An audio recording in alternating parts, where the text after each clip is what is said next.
వెళ్తాను అక్కడ చదివిస్తారని అందుకని పంపించాను మెడ్రాస్కి. కళ్యాణ్ గారికి మీరు అన్నప్రాసన ఇప్పుడే పేరు పెట్టి ఉంటారు కదా, చిన్నప్పుడు పెట్టిన పేరు పవన్ కళ్యాణ్ అయినా? లేదు, కళ్యాణ్ కుమార్ అని పెట్టాం, శ్రీ కళ్యాణ్ కుమార్ అని పెట్టాం. ఆ తర్వాత పవన్ అని ఎవరో పెట్టారంట, నాకు తెలియదు అది. ఇప్పుడు అన్నప్రాసన చేసినప్పుడు మీరు ఖచ్చితంగా ఏదో సాధిస్తాడు అని అనుకున్నారు కదా. 10 ఏళ్ళు అవుతుంది పార్టీని స్థాపించి. దానికన్నా ముందు ప్రజారాజ్యంలో అన్నగారితో ఉంటూనే అక్కడ యూత్ వింగ్ చూస్తూ అప్పుడు ప్రజల్లోనే మమేకమై ఉన్నారు. అప్పటికే ఆయన సినిమాల్లో ఒక చేస్తున్నారు, కొంచెం ఎదుగుతూ ఉన్నారు. అంటే మళ్ళీ పార్టీల వైపు మొగ్గుతున్నప్పుడు మీరు ఎలా భావించారు?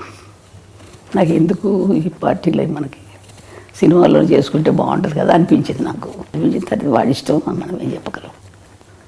అవి చేస్తానమ్మా, ఇది చేస్తానని. సో మీరు వాదించారా అప్పట్లో? వాదించలేదు, నేను ఎక్కువ వాదించను అసలు. వాడి ఇష్టం, వాళ్ళు పెద్దవాళ్ళు అయిపోయారు, వాళ్ళ ఆలోచనలు వాళ్ళకు ఉంటాయి కదా.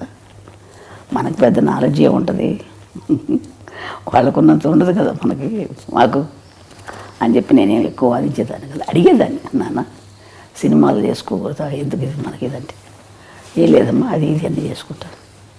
సో కొన్ని ఇంటర్వ్యూల్లో చిరంజీవి గారు కూడా ఒకానొక టైంలో ఏమైపోతాడో, కళ్యాణ్ గారు ఎక్కువగా పుస్తకాలు చదవడం, ఎక్కడైనా ఏదైనా చిన్న అన్యాయం జరిగినా దాని వైపు ఆయన మొగ్గు చూపడం, ముందు దూకుతాడు. అది చూసిన తర్వాత నేను ఒకానొక టైంలో ఎక్కడ ఒక రెబల్ అయిపోతారో అని భయపడిన రోజులు కూడా ఉన్నాయి అన్నారు. సో మీరు కూడా అట్లా ఏమన్నా?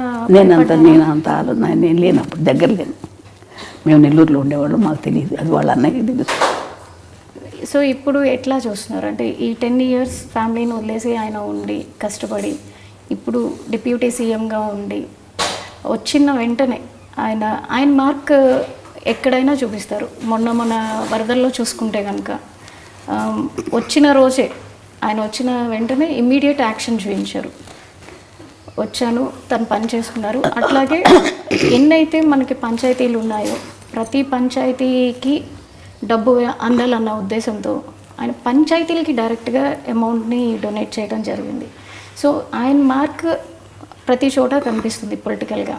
ఇంతకుముందు మీరు చాలామంది రాజకీయవేత్తలను చూసుంటారు, ఇప్పుడు ఆయన చేస్తున్న విధానాన్ని చూస్తున్నారు, అది మీకు ఎట్లా అనిపిస్తుంది? మా అబ్బాయి మంచి పని చేస్తున్నాడు అనిపించింది నాకు. వాడు ప్రజలు సేవ చేస్తున్నాడు, చాలా సంతోషం. ప్రజలకు సేవ చేయాలి కదమ్మా, మనకున్నది మనం తింటాం కాదు కదా, నలుగురు పెడితేనే కదా మంచిది, సహాయం చేస్తే.